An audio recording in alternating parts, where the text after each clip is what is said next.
Hi guys, welcome back to Irish Footy Vlogs. Sean Lean here with a match report for Longford Town versus Waterford FC from Bishopsgate. A really interesting game, but two very different halves of football. Plenty of talking points in each one though. To start at the beginning, it didn't take long for Longford to get a bright start to the game when Matthew O'Brien scored after 4 minutes. He received the ball from a throw-in from the left-hand side and expertly turned Tumishe Sobowale and then fired the ball into the far corner, sailing over the head of Paul Martin. There's not a lot that could have been done about it from a Blues perspective, but it gave Longford an edge in the first 10 minutes.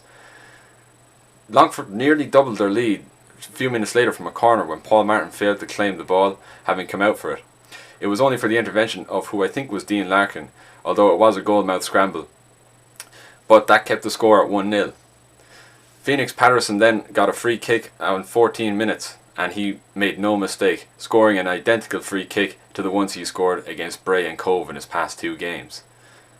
The Blues took the edge then, with a defensive error from Dunn finding the feet of Junior Katerna, and then him finding Wasim Eritrea on the right hand flank.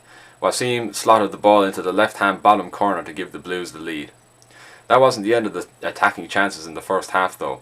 Roland Dodowu almost found Dara Power, who could have doubled the Blues lead had it not been for Yassine Annea, who didn't see the defender behind them. His flick on just took the ball off the head of Dara Power, who was about 3 yards outside of the Longford goal. Longford had their own share of attacking chances, though much of them were long-range shots that didn't trouble Paul Martin. Christian Magarasan had the lion's share of the chances. A failed attempt at clearing across from Dean Larkin left the ball at his feet. However, he was facing the wrong way and could not sort his feet out in time in order to turn goalwards and get a shot off. Joe Power was the creative engine in midfield for the Midlands team, but he had a cross about 10 minutes before half-time that almost found the head of Magarasan, but it was just a few inches away. It could have been 2-2 then, but the score remained 2-1 at half-time. Following such a promising half of attacking football in the first half, the second half was a bit of a disappointment. There were 5 yellow cards and plenty of controversial refereeing decisions that Longford Town fans will feel aggrieved by.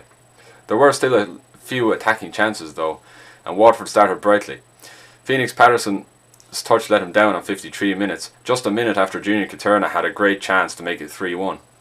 Wasim Eritrea was the creator of much of these chances and earned his man of the match vote from me personally with a lot of this work.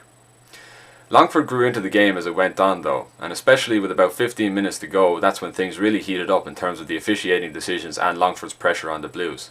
The Blues at this stage really had fallen out of the game, and maybe down to decisions taken to substitute starting players, but for whatever reason Longford were really on the offensive, looking for that second goal that would have been their equaliser. Their biggest shout was when Jordan Adiemo went down under the weight of a Richard Taylor challenge that the Midlanders will feel should have been a penalty. Speaking from a neutral perspective, I would have been fairly disappointed myself if those decisions had gone against the Blues.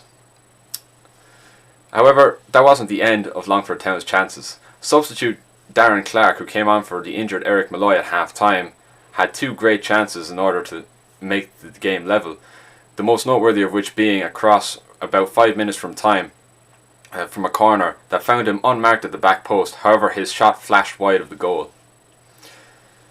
After that, it was really nail-biting stuff as Longford pressed for an equaliser, and a deflected shot from Clark nearly found its way into the net, but Paul Martin made a brilliant save to keep the score at 2-1. Overall, it was a close game, but Waterford just had that little edge. Longford will feel aggrieved by some of the refereeing decisions that could have made it 2-1 or could have made it 2-2, but overall, it's hard. Overall, it could have gone either way. Waterford now move up to second in the table, just ahead of Galway United on goal difference, though they do now have a game more played than Galway. That being said, it's a good position for the Blues to be in. It remains debatable whether or not you would rather play Longford or Treaty in the semi-final of the playoffs, but it's always good to finish as high up the table as you possibly can.